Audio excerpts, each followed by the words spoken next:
दोस्तों एसिकल्प education classes में आपका स्वागत है।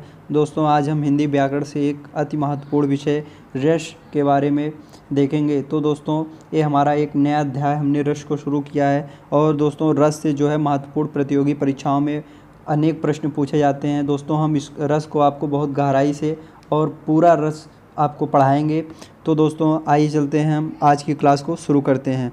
तो दोस्तों आइए चलते हैं, हम पहले रस का शाब्दिक अर्थ और रस की परिभाषा देखते हैं। तो दोस्तों हम रस के शाब्दिक अर्थ में देखते हैं कि जो आपका रस का शाब्दिक अर्थ होता है वो आनंद होता है। क्या होता है दोस्तों? ये रस का जो आपका शाब्दिक अर्थ होता है ये आपका आनंद होता है। उसके बाद दोस्तों अब हम इसकी परिभाषा को देखेंगे। तो दोस्तों परिभाषा जब हम आप देखते हैं कि रस की परिभाषा क्या होती है, तो रस की परिभाषा में दोस्तों आप देखेंगे कि किसी काव्य या नाटक को पढ़ने के बाद जो आनंद की अनुभूति होती है उसे रस कहा जाता है। जैसे आप कोई एक काव्य है उसको पढ़कर जो अपने मन में आनंद या उत्साह की जो अनुभूति करते हैं तो उसको जो है रस कहा जाता है। आप किसी रंगमंच पर कोई कार्यक्रम या कोई प्रोग्राम देखते हैं तो उसको देखने के बाद आपके मन में जो आनंद की अनुभूति होती है तो उसको क्या कहा जाता है? रस कहा जाता है दोस्तों। फिर दोस्तों ये जो रस है आपका, इसका उल्लेख सर्वप्रथम किसने किया? तो दोस्तों रस का उल्लेख जो है सर्वप्रथम भरत मुनि ने किया था। किसने किया था? भरत मुनि ने जो है रस का सर्वप्रथम उल्लेख किया था। उसके बाद दोस्तों और किस ग्रंथ में किया था? तो नाट्य शास्त्र में किया था। किस में किया था दोस्तों? नाट्य शास्त्र में जो है इन्होंने सर्वप्रथम इसका जो है उल्लेख किया था। नाट्य शास्त्र यहाँ पर आपका दिया है, नाट्य शास्त्र। नाट्य शास्त्र में इन्होंने सर्वप्रथम भरत मुनि ने रस का जो है उल्लेख किया था। उसके बाद फिर दोस्तों हम देखते हैं आगे कि भरत मुनि के अनुसार रस जो होते हैं वो 8 प्रकार के होते हैं। भरत मुनि ने जो आचार्य भरत, जो नाट्यशास्त्र के प्रणेता आचार्य भरत जी हैं, उनके अनुसार जो रस होते हैं दोस्तों वो कितने प्रकार के होते हैं? 8 प्रकार के होते हैं। भरत मुनि के अनुसार जो रस होते हैं वो आपके 8 प्रकार के हो जाते हैं। अब दोस्तों हम देखते हैं कि नाट्य विधा के अनुसार रस की संख्या कितनी होती है। तो दोस्तों जो आपकी नाट्य विधा है तो इसके बाद और नाट्य विधा भी है और इसमें 2 आचार्य भी हैं। 2 आचार्य हैं। कौन कौन से आचार्य हैं दोस्तों? वो हैं मम्मट, एक ये आचार्य हैं और एक आचार्य हैं जो दोस्तों वो हैं आपके विश्वनाथ। कौन है? विश्वनाथ।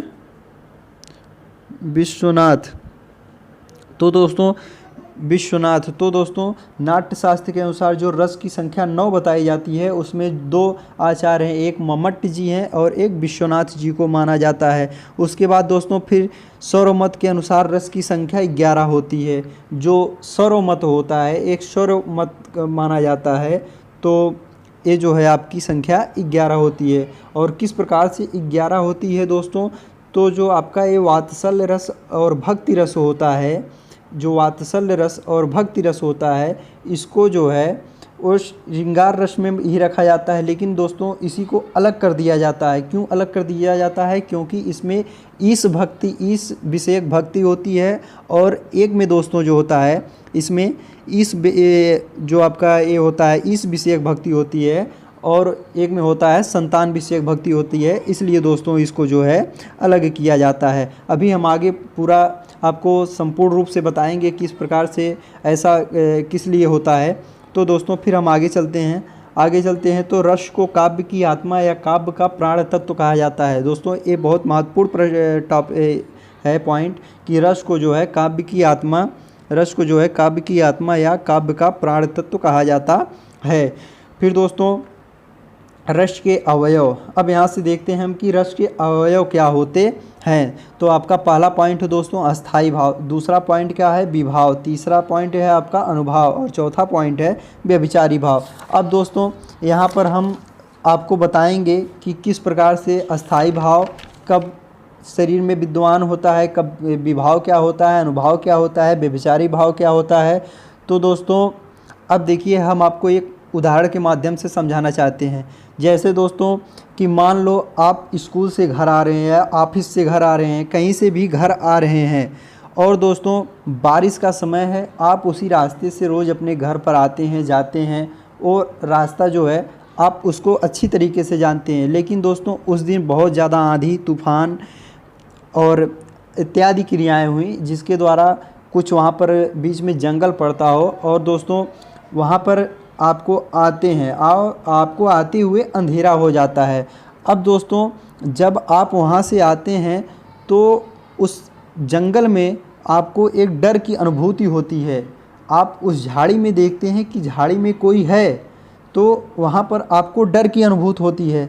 तो दोस्तों जो आपका वहाँ पर आपका अस्थाई भाव हो जाएगा वो आपका क्या हो जाएगा, भय हो जाएगा। क्या हो जाएगा दोस्तों, हम भयानक रस का उदाहरण लिए हैं तो आपको वहाँ पर जो है भय हो जाएगा। उसके बाद दोस्तों अब विभाव क्या हो जाएगा, तो विभाव हो जाएगा, मान लीजिए उस झाड़ी में एक कुत्ता है और कुत्ता जो है आपको देखते ही वो भागता है और जब आप उस कुत्ते को देखते हैं उस कुत्ते को आप देख नहीं पाते हैं और आप भी ज़ोर से चिल्लाने लगते हैं और डर कर वहाँ से भागते हैं। तो जो भागने की विभाव की क्रिया होती है दोस्तों वो होता है कुत्ता का भागना। क्या होता है दोस्तों, कुत्ता का भागना। कुत्ता का भागना ये जो आपका होता है दोस्तों ये आपका हो जाएगा विभाव हो जाएगा। अब अनुभाव क्या होगा, तो दोस्तों अनुभाव जो हो जाएगा जो आपके ऊपर जो आपकी प्रतिक्रिया उस समय होगी, अनुभाव जो आपकी प्रतिक्रिया उस समय आप जो प्रतिक्रिया देंगे तो आपका क्या प्रतिक्रिया होगा, आप वहाँ से जल्दी से भागना चाहते हैं। आप वहाँ से जो भागना चाहते हैं, जो आपका भागना ये हो जाएगा दोस्तों, ये आपका जो हो जाएगा अनुभाव हो जाएगा। उसके बाद आप भागते हैं और चिल्लाते हैं चीखते हैं, तो जो चीखना और भागना हो जाएगा ये आपका अनुभाव हो जाएगा। फिर उसके बाद व्यभिचारी भाव बचता है। तो दोस्तों व्यभिचारी भाव क्या होता है, व्यभिचारी भाव होता है कि जब आप उस झाड़ी से दूर जो आप चीखें चिल्लाएं वहाँ से भागें, तो उस झाड़ी से जब दूर निकलकर आप जाते हैं वहाँ पर खड़े होते हैं तो वहाँ आपको अनुभव होता है कि आपके डर इतना डर आपके शरीर में है कि आपका पैर कांपता है, आप वहाँ पर रोते हैं। तो ये जो क्रिया होती है दोस्तों, रोना उसके बाद यहाँ पर डर से कांपना, पैर कांपना, डर से कांपना। तो दोस्तों ये जो क्रिया होती है आपका, ये जो क्रिया होती है ये आपका होता है व्यभिचारी भाव। क्या होता है दोस्तों, व्यभिचारी भाव होता है। अब हम एक एक करके अच्छे से समझते हैं। तो दोस्तों पहला टॉपिक है हमारा अस्थाई भाव। क्या है दोस्तों, अस्थाई भाव। तो अस्थाई भाव क्या होता है, अब हम जानते हैं कि अस्थाई भाव क्या होता है। तो दोस्तों अस्थाई भाव क्या होते हैं, वे भाव जो हमारे हृदय में जन्म से लेकर मृत्यु तक की अवस्था में रहते हैं। वे भाव जो मानव हृदय में जन्म से लेकर मृत्यु तक की अवस्था तक हृदय में अस्थाई रहते हैं उसे अस्थाई भाव कहा जाता है। या तो आप एक परिभाषा और दे सकते हैं कि मानव हृदय में कुछ भाव अस्थाई रूप से विद्यमान होते हैं, इन्हें अस्थाई भाव कहा जाता है।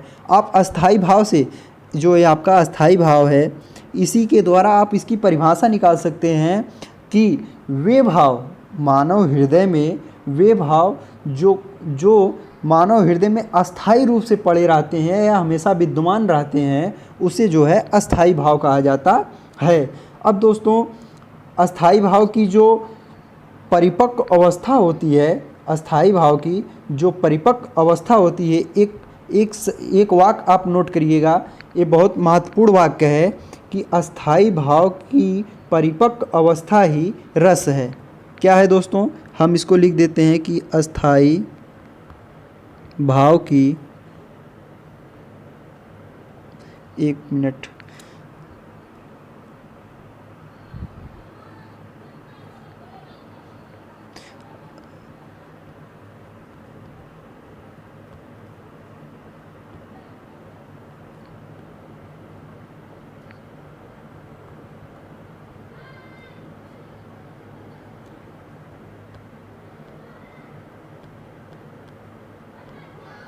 अस्थाई भाव की परिपक्व अवस्था। तो दोस्तों जो आपकी अस्थाई भाव की परिपक्व अवस्था होती है उसी को दोस्तों रस कहा दिया जाता है। क्या कहा दिया जाता है, रस कहा दिया जाता है। आप परिभाषा एक और बना सकते हैं कि अस्थाई भाव की परिपक्व अवस्था ही रस कहलाती है। अब अस्थाई भाव कितने होते हैं, इनकी संख्या कितनी मानी जाती है? तो दोस्तों अस्थाई भाव की जो संख्या मानी जाती है वो आपकी 9 मानी जाती है। कितनी मानी जाती है? 9 मानी जाती है। उसके बाद दोस्तों फिर हम देखते हैं कि अब जो आप इसको देखते हैं कि अस्थाई भाव इसके और रस जो आप देखते हैं तो रति, उसके बाद शोक आपका हो गया, हास्य हो गया, क्रोध हो गया, उत्साह हो गया, विस्मय हो गया, विस्मय को ही आश्चर्य कहा जाता है, तो जुगुप्सा हो गया, निर्वेद हो गया, वैराग्य हो गया। अब दोस्तों जो है रति के भेद, इससे पहले हम आपको थोड़ा सा बता दें कि अस्थाई भाव जैसे होता है तो उसका रस होगा तो उसका अस्थाई भाव होगा। तो दोस्तों आपका जो जैसे यहाँ पर होता है कि श्रृंगार रस होता है। श्रृंगार रस में क्या होता है कि दोस्तों नायक या नायिका का मिलन होता है, और श्रृंगार रस जो होता है उसके 2 पक्ष होते हैं। तो एक आपका संयोग श्रृंगार होता है, एक वियोग श्रृंगार होता है। तो दोस्तों संयोग श्रृंगार जो होता है उसमें भी जो उसका अस्थाई भाव होता है वो भी रति होता है। वियोग श्रृंगार में वो भी रति होता है। वियोग श्रृंगार में क्या होता है दोस्तों, नायक और नायिका के अलग होने का वर्णन होता है, और जो संयोग श्रृंगार होता है उसमें नायक और नायिका जब आपस में मिलते हैं तो वहाँ पर जो होता है आपका संयोग श्रृंगार होता है। अब दोस्तों और जो श्रृंगार रस होता है उसका जो अस्थाई भाव होता है वो आपका क्या होता है, रति होता है। फिर दोस्तों आपका हास्य रस होता है। क्या होता है? हास्य रस होता है। हास्य रस, इसमें क्या किया जाता है कि कोई काव्य या पद, कोई नाटक देखने के बाद जो आप उसका मज़ा लेते हो, उस पर जो हंसते हो, वो जो होता है आपका हास्य रस होता है। और इसका अस्थाई भाव क्या होता है दोस्तों? हास्य होता है। क्या होता है? हास्य। अभी इसको बारे में हम गहराई से बताते हैं आगे। फिर उसके बाद दोस्तों आपका आता है कि शोक, करुण रस। तो करुण रस का जो आपका अस्थाई भाव होता है क्या होता है? शोक होता है। वीर रस का जो आपका अस्थाई भाव क्या होता है? तो वीर रस का आपका उत्साह होता है। रौद्र का होता है क्रोध होता है। भयानक का क्या होता है दोस्तों? भय होता है। और विभत्स का क्या होता है? जुगुप्सा या घृणा होता है। अद्भुत का होता है आपका विस्मय, और शांत का जो होता है वो निर्वेद होता है। फिर दोस्तों हम आगे चलते हैं। अब आता है रति के भेद। रति जो होती है वो रति के जो है भेद 2 होते हैं। अब दोस्तों जो हमने अभी आपको बताया था कि वहाँ पर जो यहाँ पर रस के भेद में बता रहे थे, तो दोस्तों यही आपका होता है। क्या होता है कि संतान विषयक रति, और ये वात्सल रस में आ जाता है, और इस विषयक रति ये जो भक्ति रस में आ जाता है। तो दोस्तों जो आपका श्रृंगार रस होता है उसमें जब इसको रख दिया जाता है तो वही आपकी संख्या जो है वो 9 हो जाती है। लेकिन दोस्तों कहा जाता है कि जो ये आपका संतान विषयक रति और वात्सल रस है, और इस विषयक रति ये जो भक्ति रस है, ये जो श्रृंगार रस है, इससे अलग होता है। क्यों अलग होता है दोस्तों?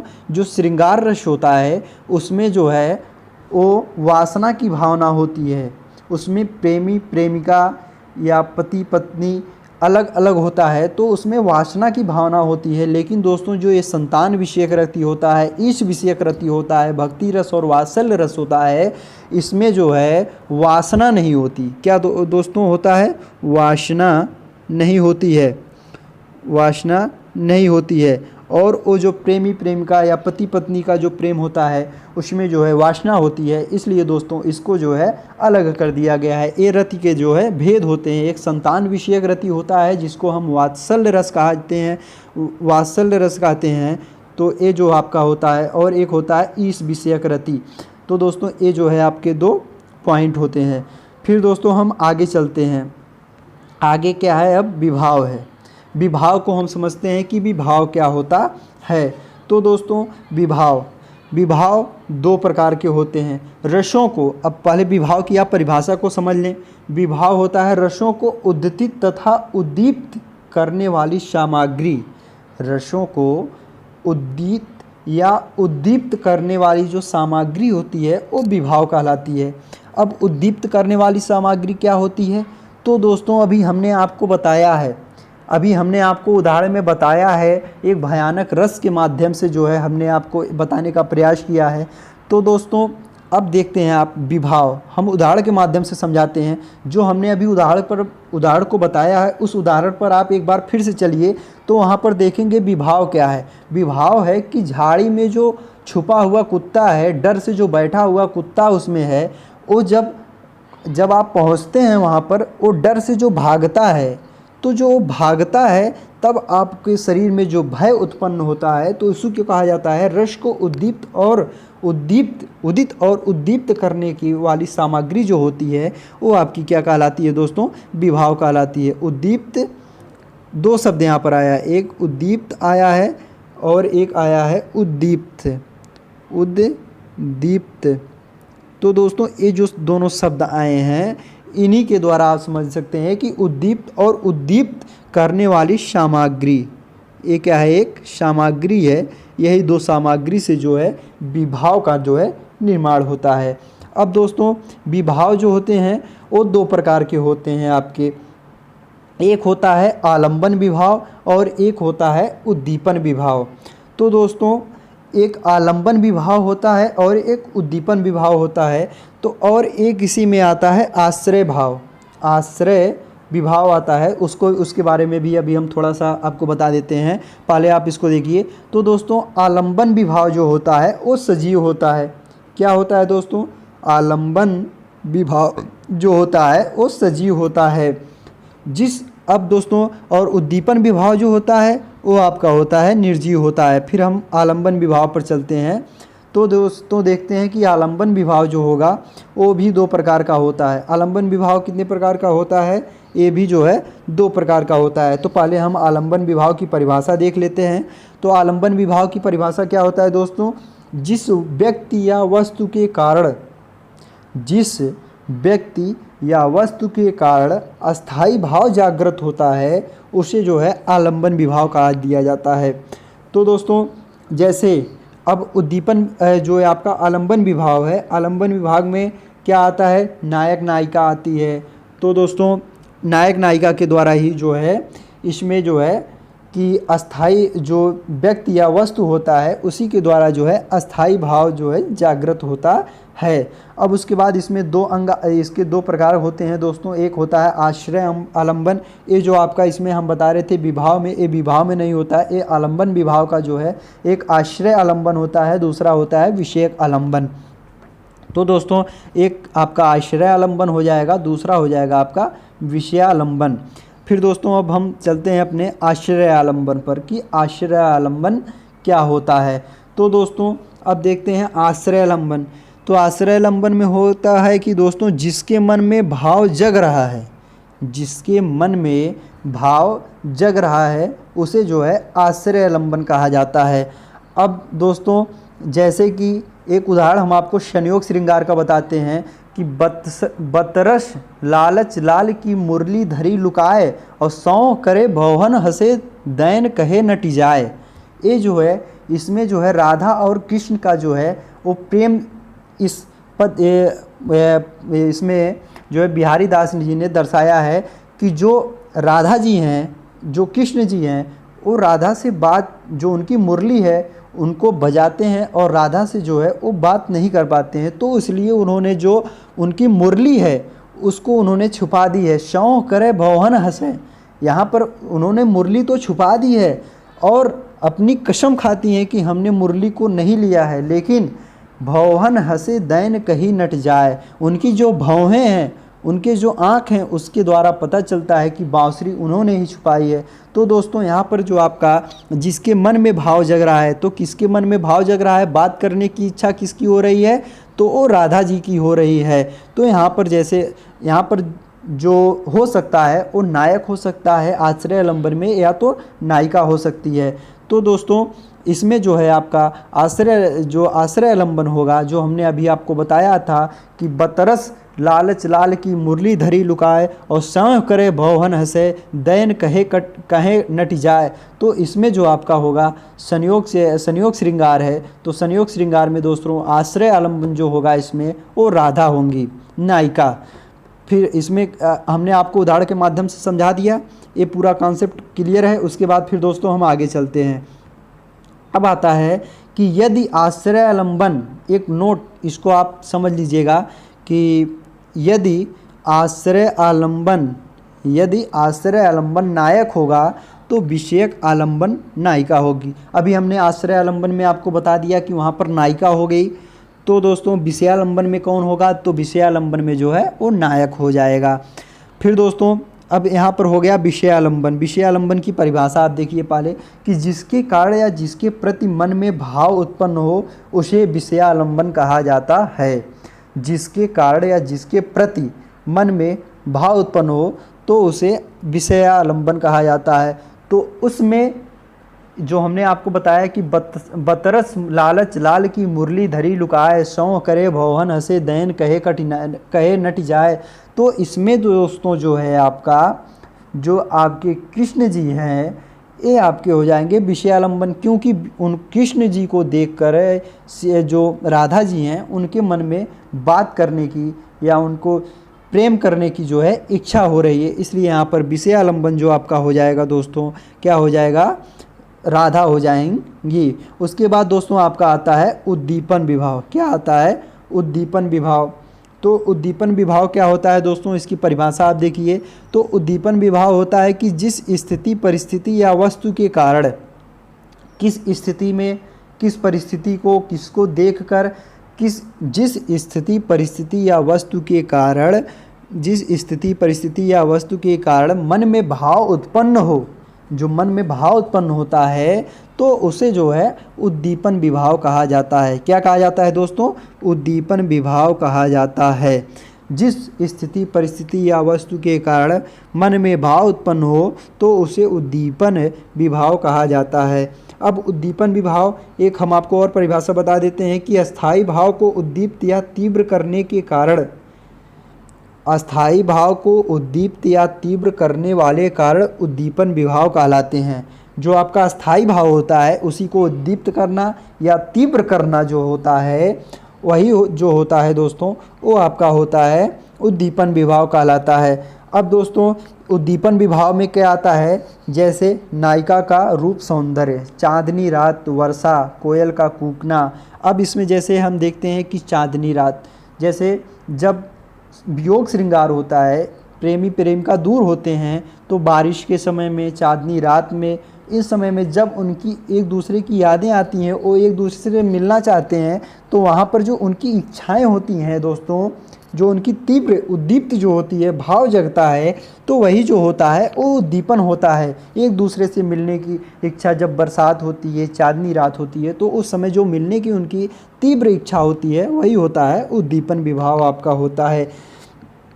प्रत्येक रस के उद्दीपन विभाव अलग अलग होते हैं। एक नोट पॉइंट है यहाँ पर कि प्रत्येक रस जो होता है उसके जो उद्दीपन विभाव होते हैं वो अलग अलग होते हैं। उसके बाद फिर हम दोस्तों आगे चलते हैं। आगे हमारा टॉपिक है अनुभाव। क्या है दोस्तों, अनुभाव। अनुभाव की परिभाषा आप देखिए। तो अनुभाव होता है दोस्तों आश्रय आलंबन की चेष्टाएँ अनुभाव के अंतर्गत आती हैं। आश्रय आलंबन की चेष्टाएँ अनुभाव के अंतर्गत आती हैं। तो अर्थात क्या होगा, आश्रय की वे क्रियाएं जिससे पता चलता है कि हृदय में कौन सा भाव जगा है अनुभाव कहलाता है। अर्थात आश्रय की वे क्रियाएं जिससे पता चलता है कि हृदय में कौन सा भाव जगा है अनुभाव कहलाता है। तो दोस्तों हम अनुभाव की एक परिभाषा आपको और बता देते हैं कि मनोगत भाव में को, मनोगत भाव को व्यक्त करने वाली, मनोगत भाव को व्यक्त करने वाली शारीरिक और मानसिक चेष्टाएं अनुभाव हैं। जैसे जो होता है किसी के मन में क्या भाव चल रहा है, तो जो उनके मन में भाव होता है उसको व्यक्त करने वाली जो शारीरिक और मानसिक चेष्टाएं होती हैं वही अनुभाव होती हैं। इसको हम एक उदाहरण के माध्यम से आपको समझाते हैं और अच्छे से इसको समझिए। जैसे दोस्तों जब कोई एक दूसरे से मिलता है तो कभी वो अपने मन की जो बात है एक दूसरे से कह नहीं पाता है, तो दोस्तों दोनों के मन में वही भाव हैं, एक दूसरे से कहना चाहते हैं लेकिन वो कह नहीं पाते हैं। लेकिन दोस्तों मान लीजिए कभी जो उनकी प्रेमिका है, उन्होंने जो अपने प्रेमी हैं उनसे जो है कुछ मांगा और उनके मन में वह भाव है कि वह उनसे बोले, लेकिन जब उनके मन में यह भाव होगा तो वो उनको बोल नहीं पाएंगे। उस समय उनकी क्या स्थिति होगी, उनका हाथ जो है कांपने लगता है। जो ऐसी जो परिस्थितियां आती हैं दोस्तों, ये होता है अनुभाव आपका होता है कि वो अपनी बुक जो है, जैसे उन्होंने मांगा कि हमको इतिहास की बुक या कोई दूसरी बुक दे दीजिए। तो वो जो बुक होता है वो उठाकर दे देते हैं, लेकिन वो एक शब्द बोलते नहीं हैं, लेकिन उनकी जो शरीर की मनोदशा है, जो उनके शरीर की स्थिति है, उसके द्वारा जो है वो पता चल जाता है कि उनके मन में कौन सा भाव है। तो दोस्तों ये जो होता है अनुभव होता है। इसमें होता है शर्म से आंखें झुक जाना, या कई ऐसे भाव आते हैं दोस्तों। तो इसके द्वारा अभी हम फिर इसके अनुभव के भेद में देखते हैं। तो दोस्तों फिर हम आगे चलते हैं। आगे हमारा टॉपिक है दोस्तों कि अनुभव के जो है भेद, अनुभव के भेद। अब दोस्तों इसमें आप शर्म से आंखें झुकना देख लिए, आंखों से अश्रुधारा बहना, भय से कांपना। जैसे उन्होंने कहा जब कि हमको आप इतिहास की किताब दे दीजिए, तो जब उन्होंने इतिहास की किताब देने के लिए कहा, तो आप उनसे अगर उनके प्रति ऐसी भावना है तो आप उनसे कुछ बोल नहीं पाते हैं, बल्कि आप अपनी जो किताब है उसको उठाकर दे देते हैं, और उस समय आपकी आंखों से अश्रुधारा या प्रवाहित होने लगती है, आप भय से कांपने लगते हैं, या ऐसी स्थितियां आ जाती हैं जिसके द्वारा वो जो आपके पार्टनर होता है उसको जो है समझ में आ जाता है। फिर दोस्तों हम आगे चलते हैं। तो होता है अनुभव के जो है 4 भेद होते हैं। जो आपका अनुभव होता है दोस्तों उसके जो है 4 भेद होते हैं। तो पहला क्या होता है दोस्तों,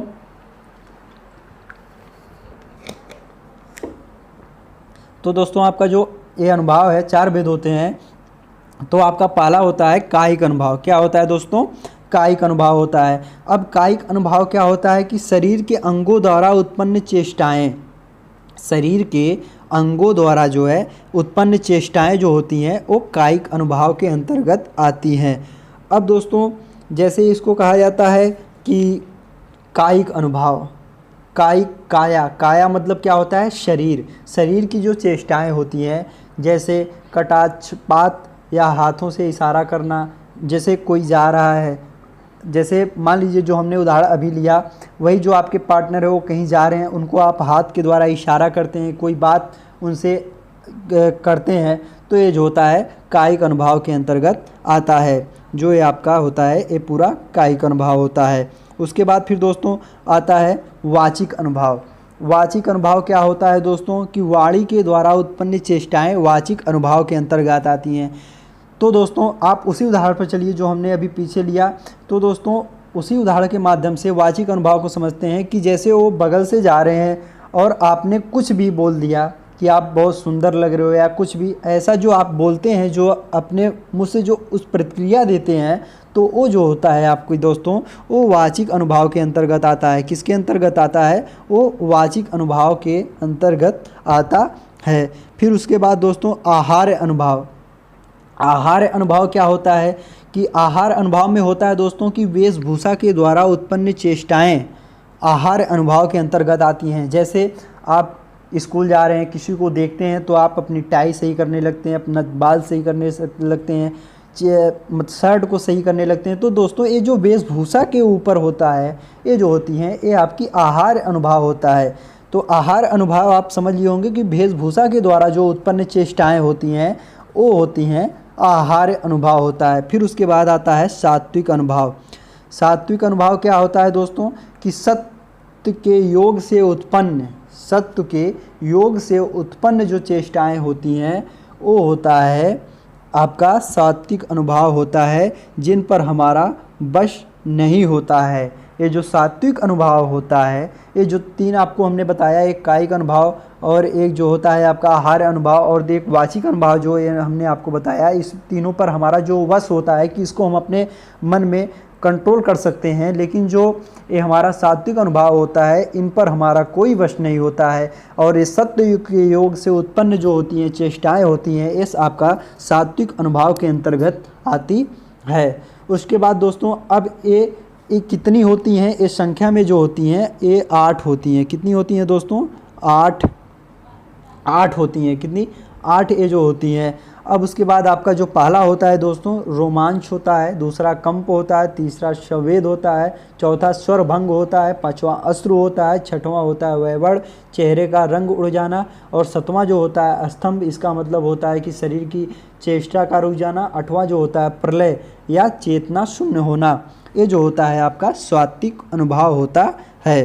फिर दोस्तों हम आगे चलते हैं। आगे हमारा है कि संचारी भाव या व्यभिचारी भाव। संचारी भाव का ही एक अन्य नाम होता है जिसको कहा जाता है व्यभिचारी भाव, या व्यभिचारी भाव का एक अन्य नाम होता है जिसको कहा जाता है संचारी भाव। अब दोस्तों संचारी भाव और व्यभिचारी भाव ये क्या होते हैं इसको आप समझेंगे। तो दोस्तों संचारी भाव मन में संचरण करने वाले भाव जो अस्थाई भाव की पुष्टि करते हैं। एक सिंपल सी परिभाषा है एक वाक्य में कि मन में संचरण करने वाले भाव जो अस्थाई भाव की पुष्टि करते हैं वो होते हैं संचारी भाव या व्यभिचारी भाव। ये जो होता है संचारी भाव होता है। अब दोस्तों हम एक परिभाषा आपको और बताते हैं कि जो भाव अगर आप लिखना चाहते हैं तो आप इसको नोट्स बनाएंगे तो आपको रस बहुत अच्छे से समझाएंगे। तो दोस्तों जो भाव मन में केवल अल्पकाल तक संचरण करने वाले होते हैं वो जो होते हैं आपके संचारी भाव होते हैं। अब दोस्तों जैसे कहा जाता है कि 9 आपके 11 रस माने गए हैं, अभी हम आपको ये बात आगे बताते हैं। तो दोस्तों यहाँ पर जो इनकी संख्या मानी गई है वो 33 मानी गई है। अब दोस्तों संचारी भाव या व्यभिचारी भाव जो होते हैं ये आपके 33 माने गए हैं, इनकी संख्या जो होती है ये 33 मानी गई है। और दोस्तों ये जो होते हैं व्यभिचारी भाव जो होते हैं ये इनको अपने वश में किया जा सकता है। ये कुछ सकारात्मक होते हैं तथा कुछ नकारात्मक होते हैं। वो अपने अपने संस्कार के ऊपर निर्भर करता है कि कब आप संस्कारात्मक को ग्रहण करते हैं और जो नकारात्मक है उसको बाहर निकालते हैं। ये आपके अंदर का भाव है कि आपके मन में कौन सा भाव हमेशा चलता है। तो दोस्तों आइए हम इस भाव को भी समझ लेते हैं। तो आपका हर्ष होता है, विषाद होता है, त्रास होता है, लज्जा, ग्लानि, चिंता, शंका, असूया, अमर्ष, मोह, गर्व, उत्सुकता, उग्रता, चपलता, दीनता और जड़ता, आवेग, निर्वेग, धृति, मति, विबोध, ये जो होते हैं आपके। और तो वितर्क, श्रम, आलस्य, निद्रा, स्वप्न, स्मृति, मद, उन्माद, अविद्या, अपस्मार, व्याधि, मरण, ये जो होते हैं आपके दोस्तों ये जो होते हैं आपके व्यभिचार जो हमने आपको बताया है संचारी भाव के अंतर्गत ये सब आते हैं। अब दोस्तों आया एक नोट क्या है कि एक रस का एक ही संचारी भाव हो सकता है। एक रस का एक ही संचारी भाव हो सकता है। अब दोस्तों सर्वमत के अनुसार हम आते हैं सर्वमत के अनुसार कि सर्वमत के अनुसार रस की संख्या कितनी होती है। तो सर्वमत के अनुसार हमने अभी आपको बताया कि सर्वमत के अनुसार जो आपकी संख्या होती है वो 11 होती है। तो दोस्तों रस और उसका हम अस्थाई भाव देखते हैं। और दोस्तों जैसे कुछ लोग कहते हैं कि जो ये 11 भाव होते हैं दोस्तों ये सभी के अंदर पाए जाते हैं। ये कोई नहीं कह सकता कि हमारे अंदर ये भाव जो है नहीं पाए जाते हैं। कुछ लोग जो कहते हैं कि दोस्तों जो आपका निर्वेद एक होता है, वैराग्य का जो ये भाव होता है कि हमारे अंतर्गत नहीं पाया जाता। तो उसके लिए दोस्तों जो शरीर में होता है जो आपके 11 रस होते हैं, एक समय में एक ही रस जो होता है वो प्रधान होता है। आपके शरीर में एक ही रस विद्यमान होता है। जब आप श्रृंगार रस की अवस्था में होते हैं तो आपका जो अन्य रस हैं, जो 10 रस और हैं, वो आपके जो हैं निम्न होते हैं और जो श्रृंगार रस होता है वो आपके शरीर में उच्च होता है। तो दोस्तों इस प्रकार से जो होते हैं वो आपके 11 रस होते हैं। वो 11 रस समय समय अपने अपने स्थान पर जो है उग्र होते हैं। तो दोस्तों हम रस देखते हैं अस्थाई भाव और उसके कवि को देखते हैं। तो दोस्तों आपका जो श्रृंगार रस है, श्रृंगार रस का जो अस्थाई भाव होता है वो रति होता है। और ये भरत मुनि के द्वारा मतलब लिखा गया है कि श्रृंगार रस। उसके बाद संयोग श्रृंगार होता है जिसमें श्रृंगार के 2 पक्ष होते हैं, संयोग श्रृंगार और वियोग श्रृंगार। तो हमने आपको बताया कि संयोग श्रृंगार जो होता है उसमें नायक और नायिका का जो होता है मिलन होता है। उसके बाद दोस्तों इसका जो अस्थाई भाव होता है वो रति होता है। वियोग श्रृंगार में क्या होता है दोस्तों कि जो नायक और नायिका होते हैं वो दोनों अलग हो जाते हैं, वियोग की अवस्था में हो जाते हैं। और इनका जो अस्थाई भाव होता है वो भी रत होता है, रति होता है। फिर उसके बाद आपका करुण रस है। करुण रस में दोस्तों क्या होता है, इसका अस्थाई भाव शोक होता है। जैसे किसी चीज़ का अपनी एक बहुत इष्ट चीज़, कोई प्रिय चीज़ को खो देने पर जो दुख की प्राप्ति होती है दोस्तों वो करुण रस के अंतर्गत आता है। हास्य रस क्या होता है दोस्तों, हास्य रस क्या होता है जैसे किसी आप चुटकुले को पढ़ने के बाद, किसी अच्छे नाटक को देखने के बाद जो आपके मन में आनंद या हंसने की जो प्राप्ति होती है, तो दोस्तों आपका हास्य रस होता है, इसका स्थायी भाव जो होता है वो हास्य होता है। भरत मुनि के द्वारा ये लिखा गया रस है। उसके बाद दोस्तों रौद्र रस, रौद्र रस आपका होता है किसी गुस्से में कोई चीज़ होता है तो वहाँ पर आपका क्रोध होता है जो स्थायी भाव, ये भी भरत मुनि के द्वारा है। उसके बाद फिर दोस्तों आपका वीर रस आता है, वीर रस उत्साह इसका स्थायी भाव होता है। उसके बाद भरत मुनि इसके भी कवि हैं। उसके बाद फिर दोस्तों विभत्स रस आता है, विभत्स का होता है जुगुप्सा, जुगुप्सा ये भी आपके भरत मुनि के द्वारा। फिर आपका दोस्तों भयानक रस आता है, भयानक रस भय, और इसका भी जो है भरत मुनि।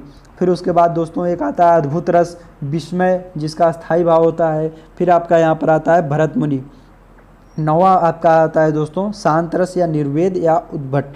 तो दोस्तों यही पूछा जाता है कि एक प्रश्न यहाँ से बनता है, बहुत बहुत महत्वपूर्ण प्रश्न बनता है दोस्तों, वेरी इंपॉर्टेंट प्रश्न है ये, कि नौवां रस कौन सा होता है, नौवां रस कौन सा होता है।